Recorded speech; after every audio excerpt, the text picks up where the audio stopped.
Hey y'all, welcome back to my channel. Okay, so today I'm going to show you how to turn just a simple wood panel. And guys, I got this from the dollar store, which isn't a dollar anymore, which is crazy. But anywho, it was $3.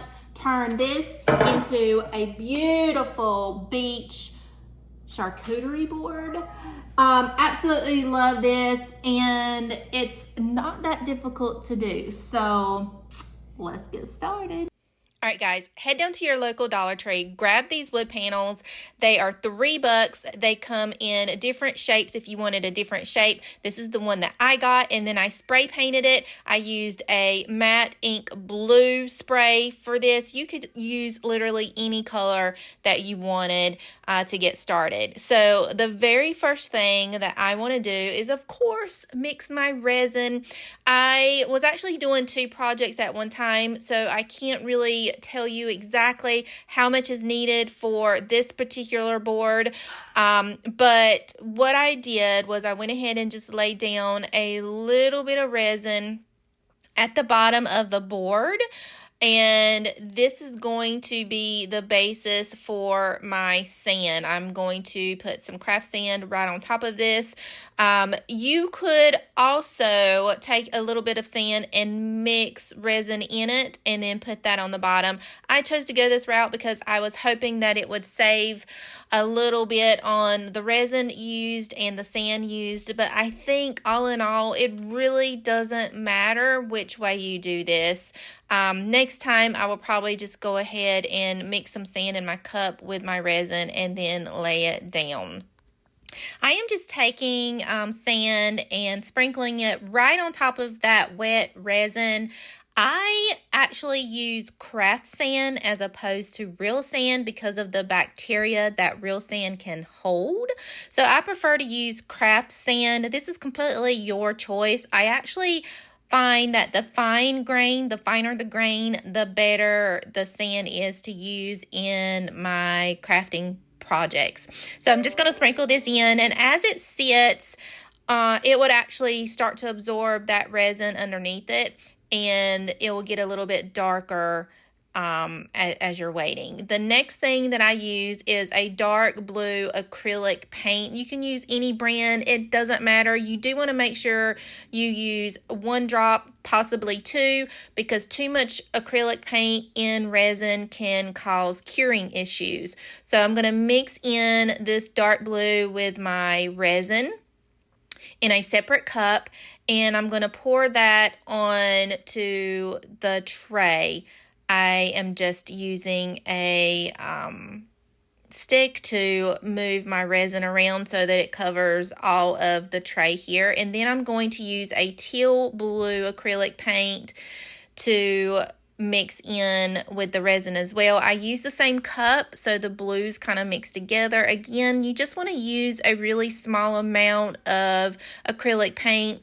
The more you use, the darker the blue is going to be. But because we sprayed this board with a dark blue spray paint before we got started, we don't need much of that paint. We're going to pour this directly onto the board in between the sand and the dark blue here, and then just use a stick and make sure that the board is fully covered.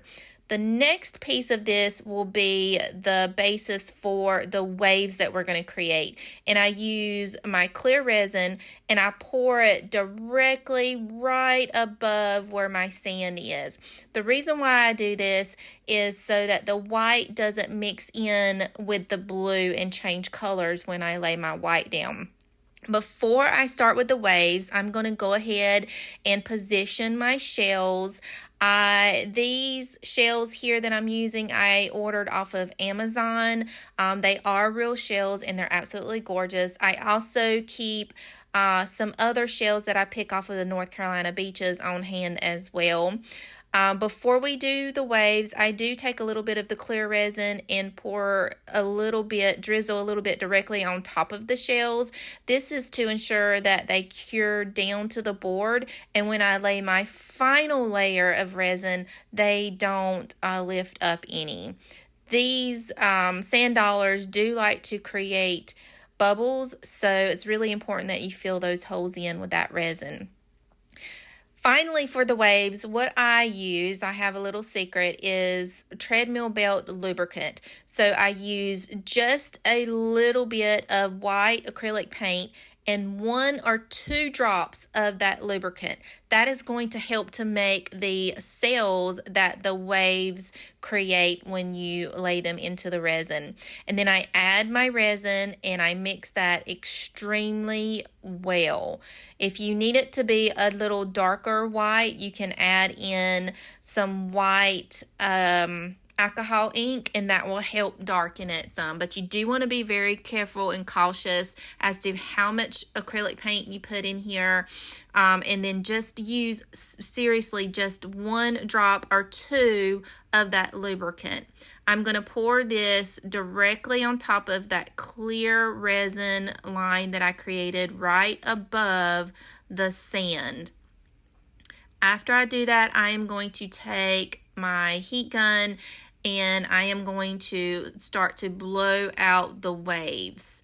And you don't want to blow too much because then your waves will kind of get out of shape and out of hand. So I just kind of go down one side and then back down the other. I do also blow the teal color into the dark blue, and it just creates this beautiful effect that I'm in love with. So, and it also helps to pop any of like little air bubbles that you have in your resin. I do add a little wave where the teal and the dark blue meet, just to give more of that ocean effect here, and then just blow it out a little bit. I did get some discoloration on this one, but it still turned out absolutely beautiful.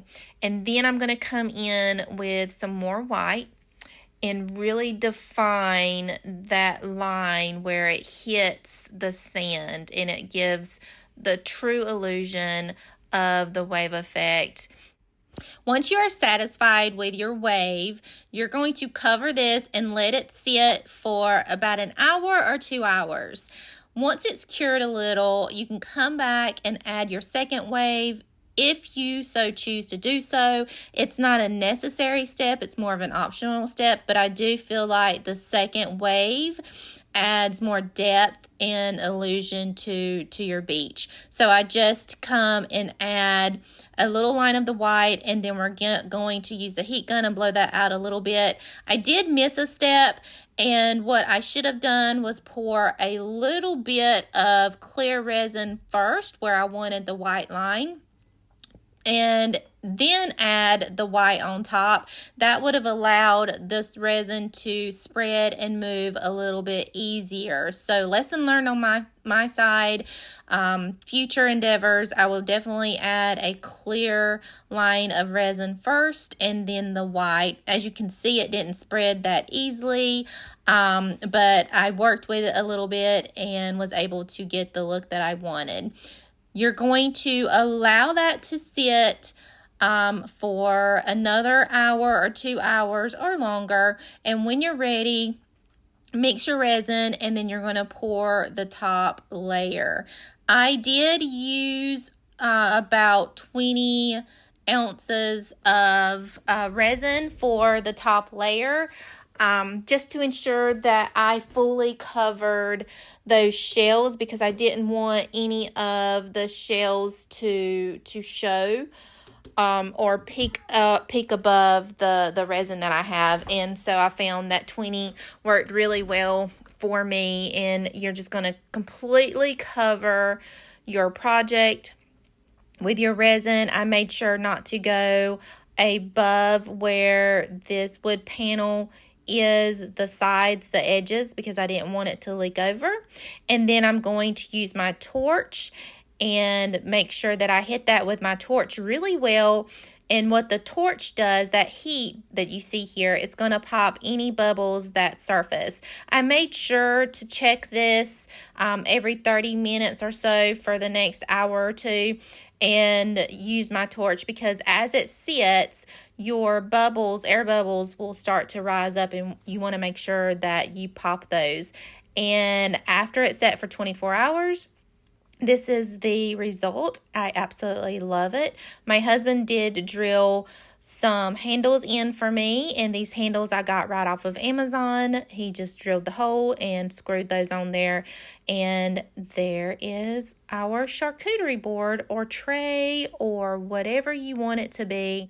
Thank you so much for taking the time and watching this video. I hope that it was helpful for you for your next project. I know it's going to be really difficult for me to get rid of that tray, but I can easily make more, and I'm really excited to do that. I did have a few lessons learned with this one, so I'm hoping the next one's going to be even better. If you guys enjoyed this video, of course, you know what to do. Hit that subscribe and notification so that you get notified each and every time that I create one of these just for you.